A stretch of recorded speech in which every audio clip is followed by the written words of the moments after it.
Assalamualaikum warahmatullahi wabarakatuh. Selamat pagi, selamat siang, selamat sore, selamat malam. Perkenalkan, nama saya Dimas Ambari dari Prodi Manajemen Universitas Swadaya Gunung Jati, Cirebon. Saya di sini ingin menyampaikan materi yaitu ruang lingkup bisnis retail. Pertama-tama yaitu pengertian dari retail dulu. Retail dari bahasa Inggris yaitu retail. Retail yang artinya eceran. Sedangkan dari bahasa Prancis yaitu retailing yang artinya memotong menjadi kecil-kecil atau memecah. Nah, retail menurut para ahli yaitu dari Kotler yaitu retail ialah penjualan eceran meliputi semua aktivitas yang melibatkan penjualan barang dan jasa pada konsumen akhir untuk dipergunakan secara pribadi bukan bisnis. Lalu yang kedua, menurut Levy dan Wedge, retail ialah salah satu rangkaian aktivitas bisnis untuk menambah nilai guna barang dan jasa yang dijual kepada konsumen untuk konsumsi pribadi atau rumah tangga. Lalu dapat disimpulkan bahwa retail adalah suatu kegiatan yang terdiri dari aktivitas-aktivitas bisnis yang terlibat dalam menjual barang dan jasa kepada konsumen langsung untuk kepentingan sendiri, keluarga, ataupun rumah tangga. Lalu ada struktur dasar bisnis retail jalur distribusi barang dagang, yaitu dari produsen ke pedagang besar, lalu pedagang besar ke retail, lalu yang terakhir ke konsumen akhir. Produsen menjual produknya kepada pelaku retail atau pedagang besar. Pedagang besar bisa membeli, menyimpan, persediaan, mempromosikan, memajang, menjual, atau mengirimkan dan membayar kepada produsen. Lalu si pelaku retail ini menjalankan fungsi pembelian, menyimpan persediaan, mempromosikan, memajang, menjual, mengirim, dan membayar kepada agen atau distributor, yaitu pedagang besar ataupun retail. Lalu yang terakhir kan digunakan oleh konsumen akhir. Konsep pemasaran retail ada 3. Yang pertama, orientasi konsumen. Apa sih orientasi konsumen? Yaitu seorang peritel harus menundukkan atribut-atribut dan kebutuhan-kebutuhan para konsumennya, serta harus menyediakan diri untuk memenuhi kebutuhan-kebutuhan tersebut secara maksimal. Lalu yang kedua, ada usaha yang terkoordinir, yaitu di mana seorang peritel harus mengintegrasikan semua rencana dan kegiatan untuk melakukan efisiensi. Yang ketiga, orientasi tujuan, yaitu di mana seseorang peritel harus mendapatkan tujuan dan selanjutnya menggunakan strateginya untuk mencapai tujuan-tujuan tersebut.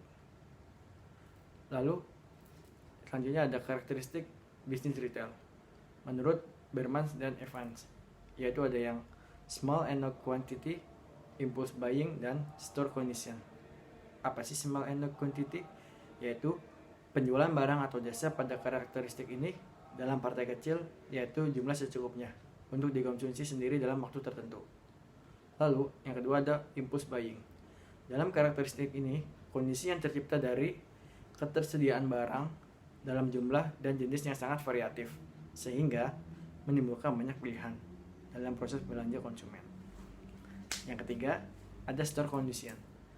Pada karakteristik ini dipengaruhi oleh lokasi toko, efektivitas penanganan barang, jam buka toko, dan tingkat harga yang bersaing. Lalu jenis-jenis bisnis retail atau klarifikasi bisnis retail, yaitu ada 1, skala usaha. Terdapat 2 macam retail berdasarkan skala usahanya, yaitu retail besar dan retail kecil. Retail besar merupakan pengecer yang menyediakan barang yang dijualnya dalam jumlah besar. Contohnya dalam jenis retail ini yaitu department store, supermarket, hypermarket, general store, dan chain store. Lalu ada retail kecil. Retail kecil ini bisa juga disebut dengan retail tradisional atau pengecer tradisional, di mana barang yang dijual biasanya dalam jumlah kecil. Jadi retail kecil ini seperti pedagang swalayan, pedagang kaki lima, atau penjual sayuran sepeda di kompleks seperti itu. Lalu yang kedua, klarifikasinya yaitu dari tipe kepemilikan. Satu, ada yang independent retail firm, yaitu outlet mengecer yang dimiliki dan dikelola secara independen tanpa adanya afiliasi seperti pada toko, warung, dan kios yang memiliki lokasi dimanapun, baik yang ada di pasar regional, tradisional, impres, deretan rumah toko, ataupun lokasi-lokasi lainnya. Lalu dari yang keduanya itu waralaba atau franchising, bisnis yang dapat dijalankan atau dioperasikan oleh siapa saja secara independen, namun status kepemilikannya tetap ada pada perusahaan induk. Dan aturan-aturan dalam retail mengikuti aturan-aturan yang telah ditetapkan oleh perusahaan induk. Contoh dari waralaba ini seperti Pizza Hut, McDonald, KFC. Lalu ada corporate gain. Contoh dari bisnis retail ini yaitu Matahari Group, Robinson Group, Ramayana Group, dan sebagainya. Lalu klasifikasi yang ketiga yaitu dari produk atau jasa yang dijual. Berdasarkan kriteria produk atau jasa yang dijual, terdapat dua, yaitu service retailing dan produk retailing. Apa sih service retailing? Ini merupakan retail di mana produk berupa jasa atau layanan langsung kepada konsumen. Nah, service retailing ini dibagi menjadi tiga, yaitu rented goods service, owned goods service, dan non-goods service. Rented goods service merupakan jenis retail yang menyewakan barang, menjual jasa, di mana kepemilikan terhadap barang tersebut tetap berada pada retailer. Contohnya seperti sewa apartemen, sewa CD, rental mobil. Lalu yang kedua ada owned goods service.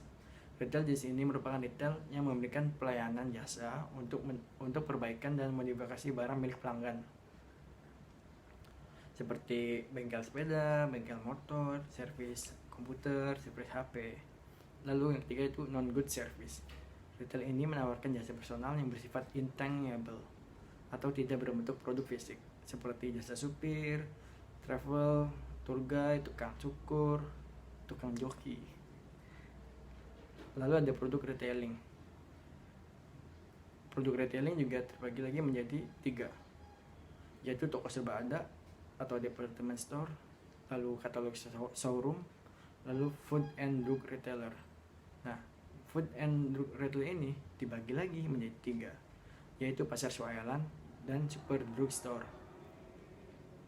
Retail atau toko-toko besar yang menjual makanan ataupun obat-obatan dalam jumlah besar dan harga yang rendah. Lalu ada convenience store, retail swayalan mini yang menjual produk kebutuhan sehari-hari, yang biasanya berlokasi di sekitaran tempat pemukiman penduduk dan buka 24 jam seperti Alfamart ataupun Indomaret. Lalu ada combination store. Dalam strategi penetapan harga dan praktik-praktik operasinya, retail jenis ini mirip dengan super drugstore. Yang keempat, teknik pemasaran produk. Teknik pemasaran produk ini dibagi menjadi dua. Yang pertama, in-store retailing. Yang kedua, non-store retailing. In-store retailing ini penjualan dan transaksi dilakukan di toko tersebut atau di warung ataupun di dalam toko. Nah, in-store retailing ini ada tiga jenisnya, yaitu specialty merchandise, general merchandise, dan mass merchandise. Lalu yang kedua, non-store retailing. Non-store retailing ini menjual produk dan jasanya dengan media lain selain toko. Nah, kategori untuk non-store retailing ini yaitu ada direct selling, vending machine, internet ataupun electric shopping, dan telepon atau media retailer. Lalu yang klasifikasi yang kelima itu dari bentuk hukumnya, baik yang bersifat privat ataupun publik. Retail jenis ini terbagi menjadi retail perseorangan, kemitraan, dan perseroan terbatas. Lalu yang keenam ada ukuran outlet, seperti minimarket yang berukuran kurang dari 400 meter persegi, terus supermarket atau department store, yaitu berukuran 400 sampai 500 meter persegi. Dan yang ketiga itu ada hypermarket store yang berukuran lebih dari 5.000 meter persegi. Yang ketujuh, ada dari struktur operasionalnya. Berdasarkan struktur operasionalnya, retail ini terbagi menjadi retail satu outlet, retail banyak outlet, dan konsum kooperatif.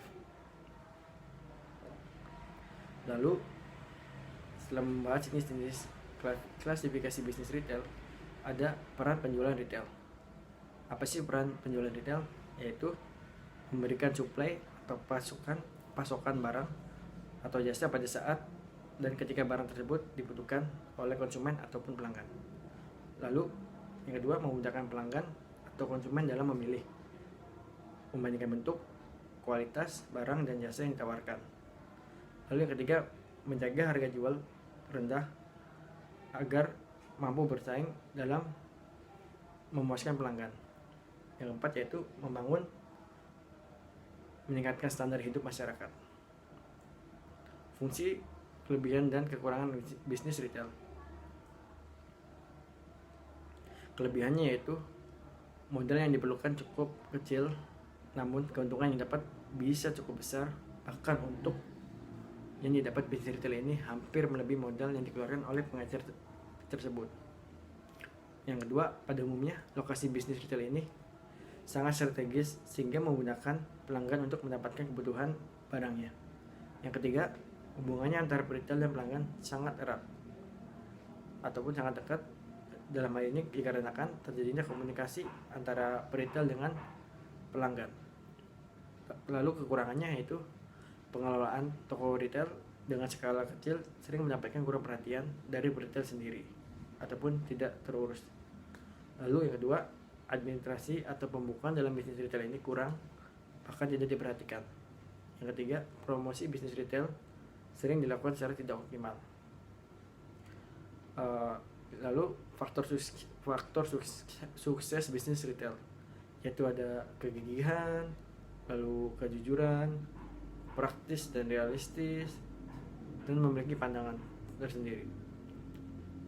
Lalu penyebab gagalnya bisnis retail ataupun penyebab pelanggan meninggalkan bisnis retail ini, yaitu si retail salah menentukan harga. Bisa jadi lebih mahal daripada harga di pasaran sehingga konsumen memilih yang lain. Lalu yang kedua itu dari buruknya pelayanan.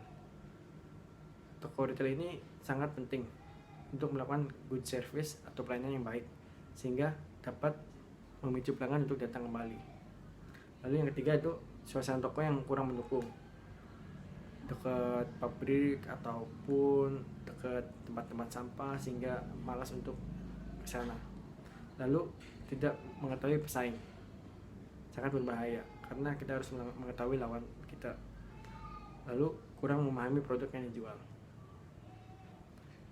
Sekian materi yang bisa saya dapat sampaikan, semoga bermanfaat. Terima kasih. Assalamualaikum warahmatullahi wabarakatuh.